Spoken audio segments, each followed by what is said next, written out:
Ser podcast. Las 7 de hoy por hoy. Ser podcast. Hola, buenos días. Son ya 10 las personas detenidas por su relación con los episodios de violencia que ha vivido la localidad murciana de Torre Pacheco.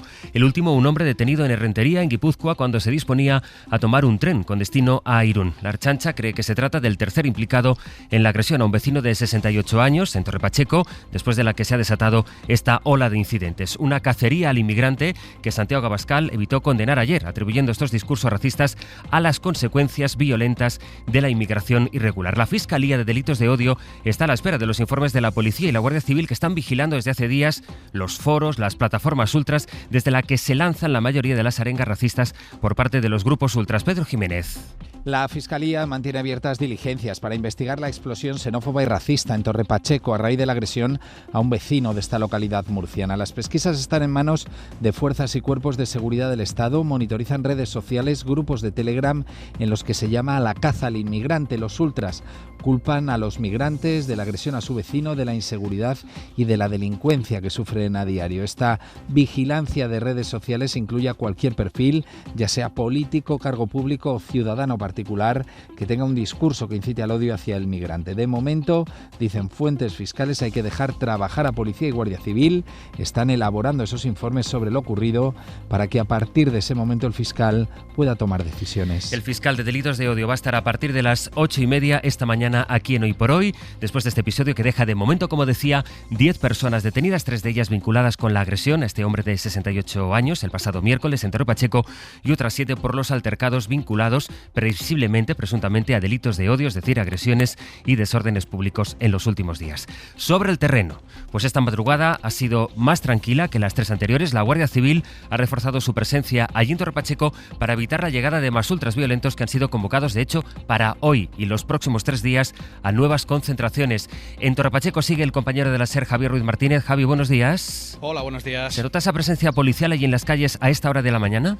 No hay agentes de uniforme en el barrio al que hemos podido entrar sin tampoco controles de acceso hasta ahora. La presencia policial sí que era muy fuerte anoche, como dices, con antidisturbios incluidos, a los que vimos cargar solo en una ocasión al filo de las 12 de la noche. Lo que había anoche era sobre todo jóvenes árabes con máscaras y pañuelos, gritando, lanzando fuegos artificiales, protestando contra lo que llaman cacerías racistas de los últimos días, y a los que trataron de apaciguar representantes de las 4 mezquitas del pueblo.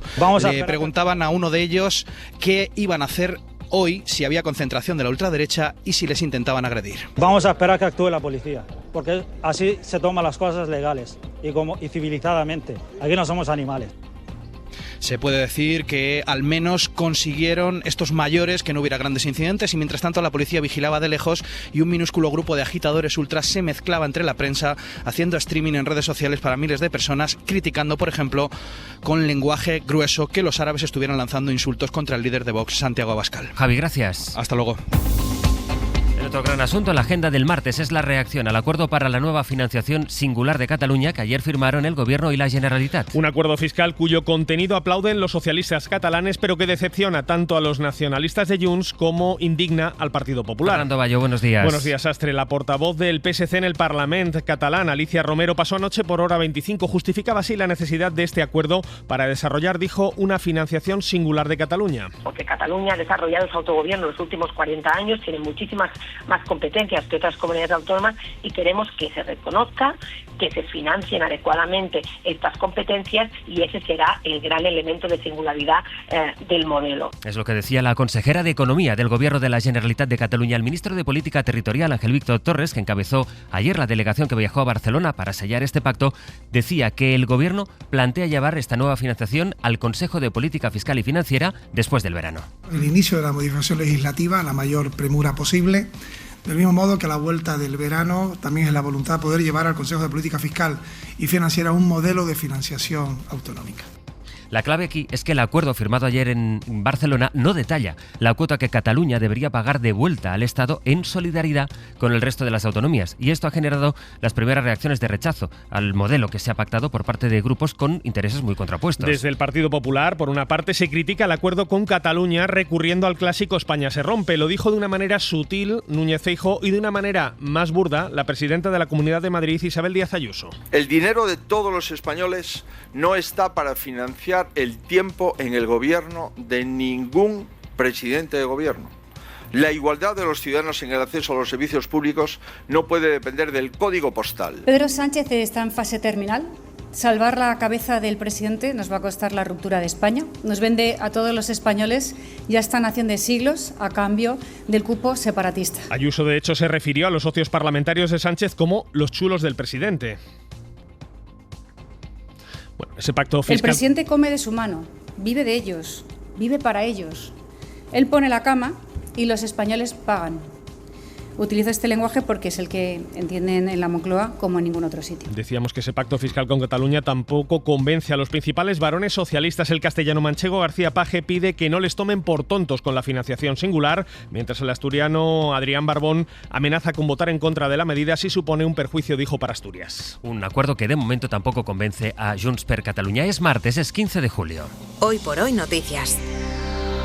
Ser Podcast. Vamos a seguir por Cataluña porque el martes arranca también con la mirada puesta en Luxemburgo, donde el Tribunal de Justicia de la Unión va a estudiar hoy 2 consultas prejudiciales sobre la ley de amnistía después del visto bueno del Constitucional a esta norma. Van a ser 2 sesiones, una por la mañana, otra por la tarde, en la que los magistrados europeos escucharán los argumentos de las partes sobre el presunto uso irregular, primero de fondos públicos en la organización del referendo del 1 de octubre y después sobre la operación Judas, que afecta, recordemos, a una docena de independentistas acusados de terrorismo por parte de la Audiencia Nacional. Corresponsal comunitario Enrique García Pozo, buenos días. ¿Qué tal? Buenos días. A las 9 se celebra la primera vista que versa sobre la malversación.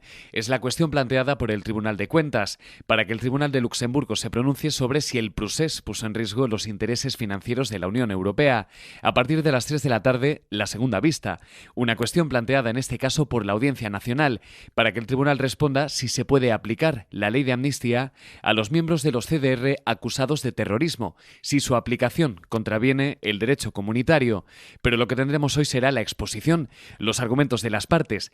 No tendremos sentencia hasta otoño. Así que esta mañana escucharemos, por tanto, a la Fiscalía, a la Abogacía del Estado, a las defensas de los encausados, entre ellos Puigdemont o Junqueras, la de los procesados, también a las acusaciones como la que ejerce Sociedad Civil Catalana y, por último, los argumentos de la propia Comisión Europea, que, como las demás partes, explicará sus argumentos ante los 15 jueces de la Sala. En la agenda de este martes destaca también la reunión en Madrid hoy entre el presidente del Gobierno y el Lehendakari Imanol Pradales, en la que ambos van a abordar las transferencias de competencias pendientes al País Vasco, también la oficialidad del euskera en Europa. Compromisos con los que Pedro Sánchez trata de afianzar la relación con el PNV en plena sacudida por el caso Cerdán. Sobre este escándalo de corrupción que, recordemos, involucra al número 3 del PSOE, hoy en prisión, llaman la atención las advertencias que hizo un funcionario del Gobierno navarro sobre sus sospechas de irregularidades, sospechas que detectó en la adjudicación de una obra pública por valor de 70 millones de euros. Lo que escribió este secretario de la Mesa de Contratación en Navarra, en ese informe,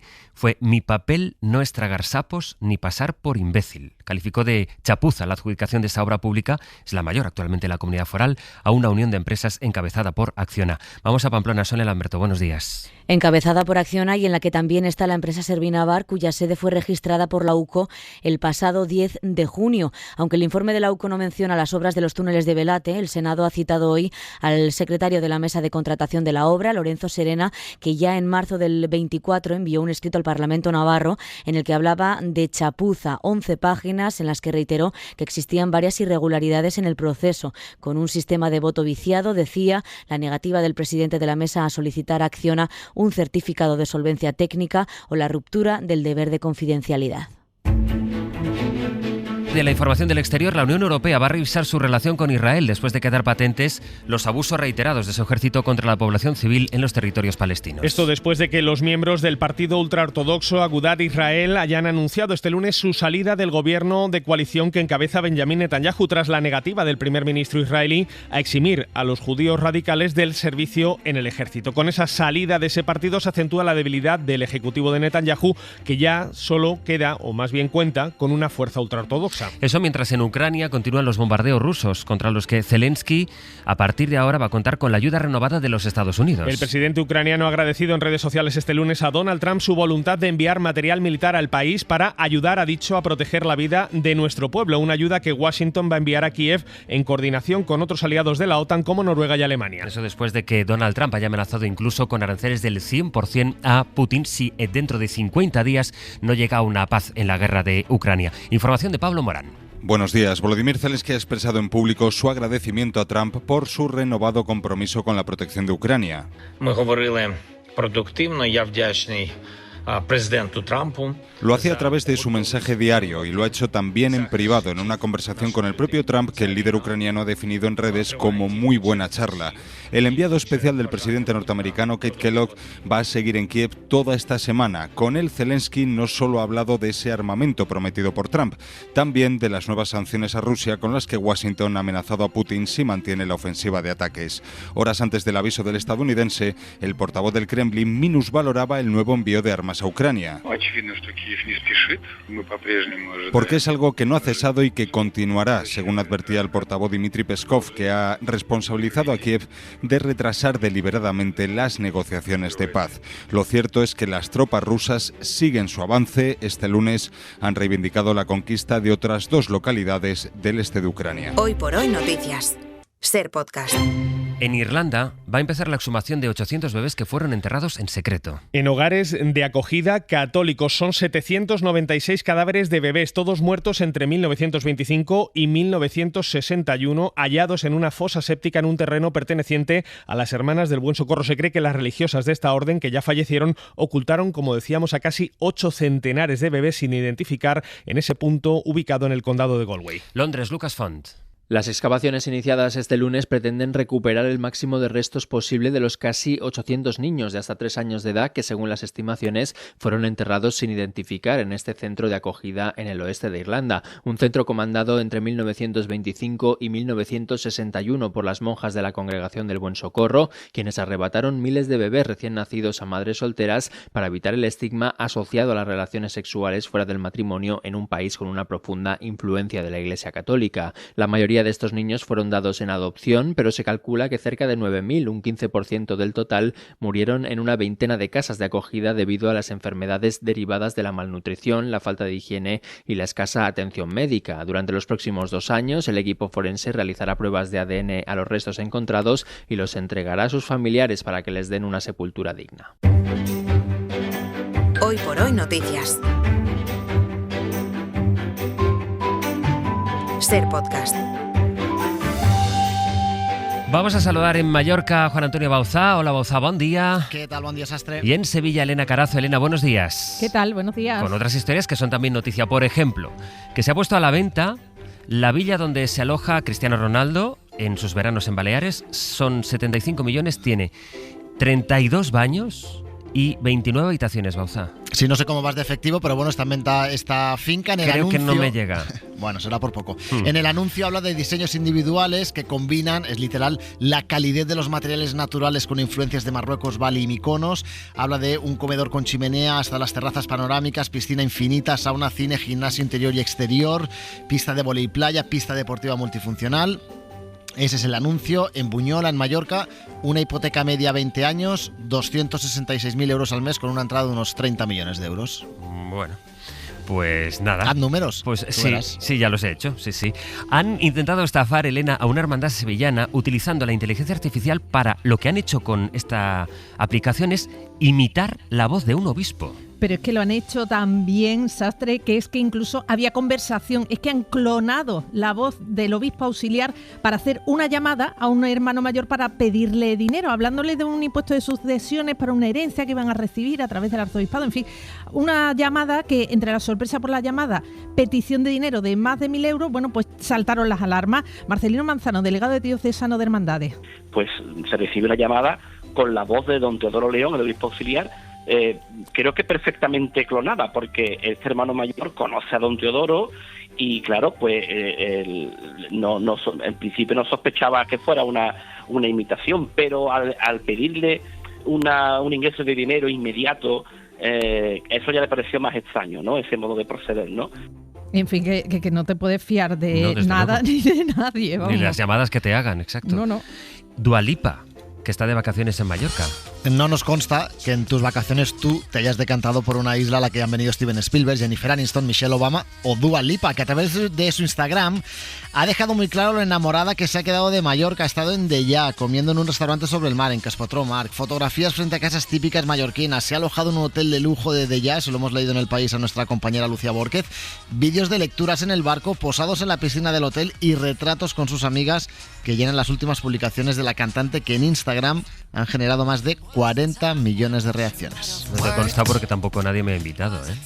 A Dua Lipa tampoco, te lo aseguro, que ha estado aquí con sus amigas. Una parihuela aparece en un parking provocando indignación, Elena, y bromas en las redes sociales. Lo publicaban los vecinos en su página de Facebook y es que ocupaba 2 plazas de parking y la cosa no estaba para perder sitio. Era en la barriada del Zodiaco. Aparece una parihuela de un ensayo procesional. De la Semana Santa, ¿sí? Sí, de la Semana Santa, lo que es la base donde se monta todo el paso, ¿no? Y bueno, pues los vecinos no saben de quién es. El caso que es que si te pones a mirar todo lo que han publicado en redes sociales, alguno dice que lleva ya más de un mes. Y el caso que ya están con las bromas, lo compartí en las redes sociales, rancio, y el caso es que decían que no hay ni medios ni costaleros para ubicarlo fuera del aparcamiento, que con esto del calor, que tenemos más de 40 grados, que a ver quién se mete debajo, que se acerquen al bar de al lado que tienen más de una cuadrilla y que a ver si tiene el ticket de la zona azul porque se va a encontrar una multa. Buena pregunta. Claro, la pregunta es cómo ha aparecido eso ahí. En fin, Elena no Bauzá, muchas gracias. Misterio, un abrazo. Hasta luego. La recomendación cultural de esta mañana, Raquel García nos trae una de esas grandes exposiciones que no tendríamos que perdernos este verano. Hoy recomendamos una de esas grandes exposiciones que no hay que perderse, con la que el Museo del Prado echa el cierre de la temporada y de la que puede disfrutarse durante todo el verano. Dedicada quizá al menos conocido de los renacentistas italianos, si pensamos en Tiziano o en Tintoretto, pero que fue pintor de pintores. Hablamos de Paolo Veronese. Los tres a lo mejor es ahora el que menos interés tiene el público por él, porque ahora tendemos a asociar vida y obra. Entonces nos parece maravilloso el que mata a 4 como Caravaggio, o el que tiene mala hostia, o el que muere arruinado y tal. Y toda su vida le fue muy bien, vivió muy bien, tuvo mucho dinero, y el único problema que tuvo un problema con la Inquisición, pero lo resolvió muy rápido. Una fama que sí disfrutó en vida, como explica el director del Prado, Miguel Falomir. Maestro del color y la elegancia, Veronese fue capaz de crear un universo propio, reconocido por sus espectaculares obras de gran formato y que le convirtieron en uno de los artistas más influyentes de la historia. Se atreve con combinaciones de colores que imponen mucho, mezclar un amarillo con un rosa y con un verde, ¿no? Y este hombre lo hace con una armonía extraordinaria. Es probablemente el más completo de todos, en el sentido que es el que tiene mayor variedad de recursos, es bueno en todos los formatos. Veronese dejó herencia de su legado en artistas que van desde el Greco a Delacroix. Decía Paul Cézanne que a Veronese las cosas, las personas le entraban en el alma con el sol, sin nada que las separara de la luz, sin dibujos, sin abstracciones, todo en color. Para no perderte ningún episodio, síguenos en la aplicación o la web de la SER, Podium Podcast o tu plataforma de audio favorita.